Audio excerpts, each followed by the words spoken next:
Assalamualaikum warahmatullahi wabarakatuh. Terima kasih yang sudah mampir di channel YouTube Redimas Herlambang. Kali ini kita akan membahas tentang prosesi akad nikah.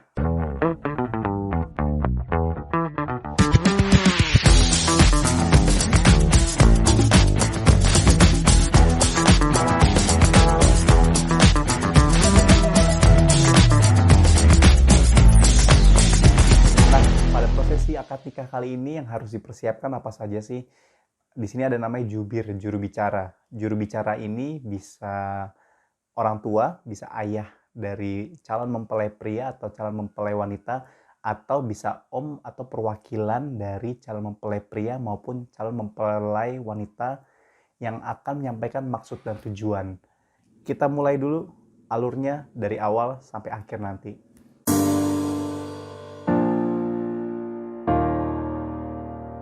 Nah, yang pertama adalah soft opening. Biasanya soft opening yang dimulai sama MC.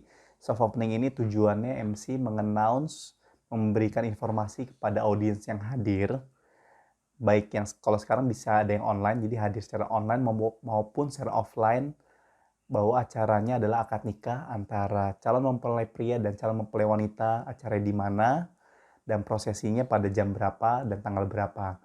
Selanjutnya MC akan mengundang rombongan keluarga calon mempelai pria untuk masuk ke area akad nikah. Dipersilakan masuk semua rombongannya.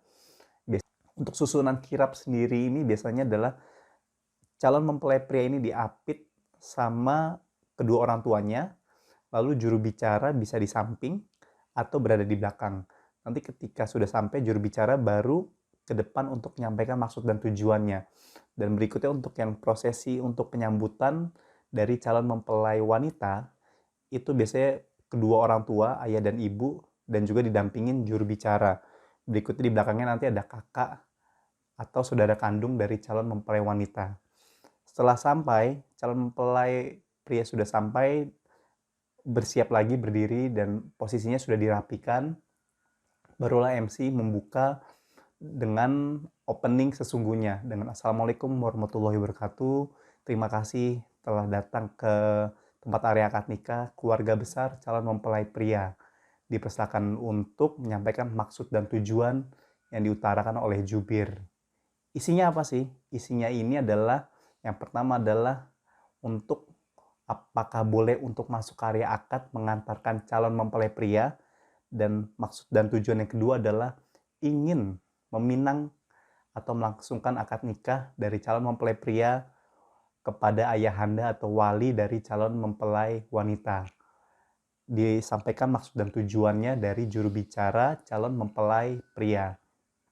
Setelah itu dibalikan lagi kepada MC, dan MC berikutnya mempersilahkan kepada juru bicara dari calon mempelai wanita. Nanti juru bicara dari calon mempelai wanita ini menjawab tadi yang pertama, boleh atau tidaknya masuk area akad nikah. Pastinya boleh dong. Setelah boleh, nanti baru dan diterimanya juga, dan untuk prosesi akad nikah atau ijab kabul antara mempelai pria kepada ayahanda atau wali dari mempelai wanita. Setelah itu, setelah selesai jawaban tersebut, nanti akan bersalaman. Kalau ketika sebelum pandemi boleh berjabat tangan secara bersentuhan, tapi ketika sekarang pandemi, jabat tangan secara namaste saja, tidak bersentuhan. Atau boleh dengan siku, atau dengan ini. Tapi saya menyarankan lebih baik secara namaste, bersalaman. Setelah itu diabadikan sama tim foto, baru balik lagi ke posisi masing-masing.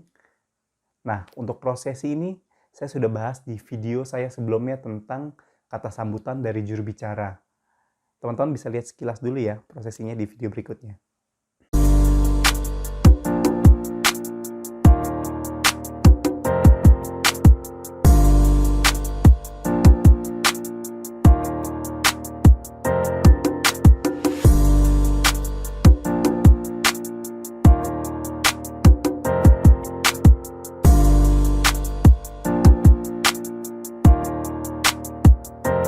Berikutnya adalah penyerahan secara simbolis.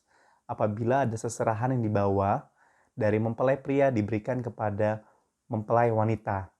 Yang memberikan siapa? Ibu dan ibu. Penyerahan secara simbolis saja, karena mungkin penyerahannya terlalu banyak yang dibawa, jadi penyerahan secara simbolis di foto.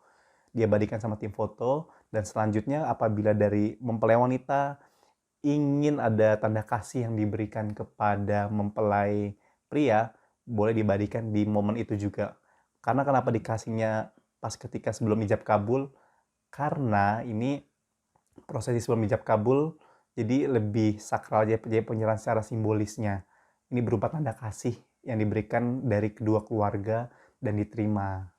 Setelah itu foto, kedua ibu foto, berjabat tangan juga secara namaste karena kondisi pandemi, di foto diabadikan. Setelah selesai, ibu dari mempelai pria kembali lagi, dan ibu mempelai wanita tetap di posisinya, dan berikutnya adalah pengalungan melati. Pengalungan melati, bapak maju, dan mempelai pria maju. Terus mempelai pria juga menunduk untuk diberikan melati. Nah, ini pengalungan melati ini ada dua versi, mungkin ada beberapa adat yang tidak memakai pengalungan melati, ada juga yang memakai pengalungan melati. Ini sifatnya juga tidak merupakan keharusan. Setelah itu, kalau tidak ada pengalungan melati, mempelai pria bersalaman dengan kedua orang tua, boleh cium tangan, boleh secara namaste, lalu diapit, diantarkanlah ke meja akad nikah. Nah, diantarkan ke meja akad nikah, setelah itu baru duduk, dan bapak berada di depannya mempelai pria. Nanti si bapak ini akan duduk di posisi awal dulu, posisi bersama ibu duduk terlebih dahulu. Di sini jadi di meja akad nikah hanya mempelai pria saja. Setelah itu MC akan membuka acara sesungguhnya karena semua keluarga sudah duduk. MC akan mempersilahkan pengisi meja akad nikah untuk datang.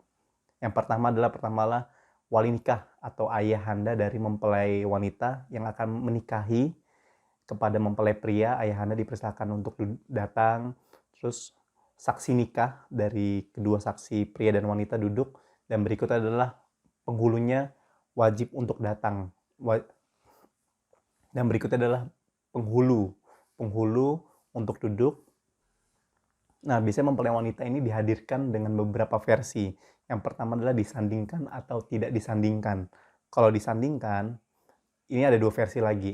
Ketika sebelum qori dan sari tilawah atau setelah qori dan sari tilawah. Biasanya setelah qori sari tilawah, si pengantin wanita ini tidak mau menunggu lama atau tidak mau kepanasan apabila acaranya di outdoor. Tapi kalau lebih baik lagi memang sebelum qori ini membacakan ayat suci, pengantin wanita sudah dihadirkan dan disandingkan dengan mempelai pria. Nah, tapi kalau tidak disandingkan, nanti dikeluarkannya setelah ijab kabul, baru mempelai wanita datang untuk disandingkan dengan mempelai pria.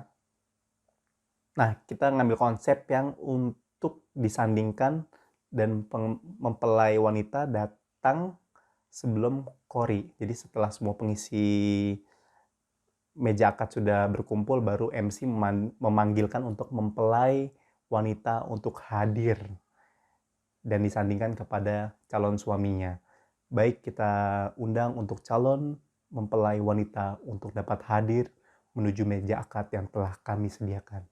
Datang, harus diapit, karena kalau sendirian itu tidak lucu banget. Jadi harus diapit sama tante, sama saudara kandung atau sama temennya. Setelah disandingin, duduk di sebelah mempelai pria. Setelah duduk, baru nanti mempelai wanita ini memberikan izin nikah. Izin nikah ini untuk memohon doa restu dan juga izin kepada kedua orang tuanya. Setelah mengucapkan izin nikah kepada kedua orang tuanya, ayah dari mempelai wanita membalas izin nikah yang telah diutarakan sama putri tercintanya.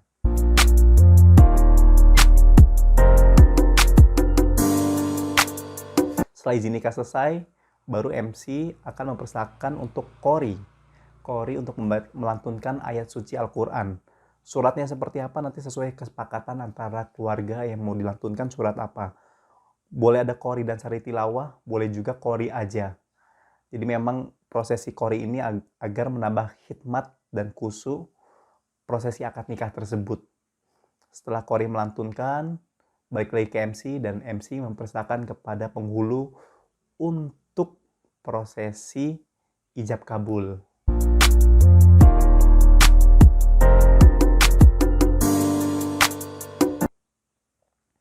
Nah, ini pas ketika prosesi ijab kabul, MC istirahat dulu nih. Berikutnya prosesi penghulu. Nah, ada nasihat pernikahan, nanti ada ijab kabul, pembacaan sikrat taklid, sama penyerahan mahar apabila penghulu tidak buru-buru. Dan bagaimana jika penghulu buru-buru? Nanti setelah itu penghulu menutup acara dan menyerahkan kepada MC. Nah, MC untuk membimbing untuk pemasangan cincin, penyerahan mahar, dan juga foto buku nikah yang akan dibadikan tim foto. Biasanya MC mempersilahkan untuk seluruh pengisi yang di meja akad, wali nikah, penghulu, dan juga saksi untuk dipersilahkan duduk kembali menuju kursi yang telah dipersediakan. Setelah itu nih, setelah duduk baru nanti tim foto akan leluasa untuk mengabadikan momen dan mendokumentasikan kedua mempelai untuk foto bersama.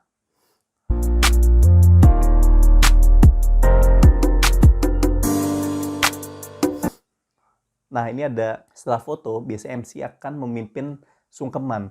Nah, apabila ada adat, khususnya Jawa, apabila ada panggi, biasanya setelah foto baru ada adat panggi.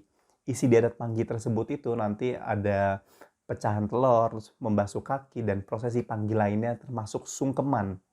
Nah, sungkeman ini biasanya memang setelah foto, buku nikah, dan lain-lain. Sungkeman, proses sungkeman seperti apa? Biasanya ibu diapit di tengah, lalu bapak di pinggir. Sungkeman, setelah selesai sungkeman, baru foto bersama keluarga inti dan juga kedua orang tua. Sekian prosesi akad nikah dari saya. Semoga bermanfaat bagi teman-teman yang ingin menjadi MC atau melangsungkan prosesi nikahan. Semoga video ini bermanfaat. Jangan lupa untuk di-subscribe, like, atau ngasih komentar di bawah. Terima kasih yang sudah meluangkan waktunya untuk menonton video ini. Sampai jumpa di video berikutnya. Bye-bye.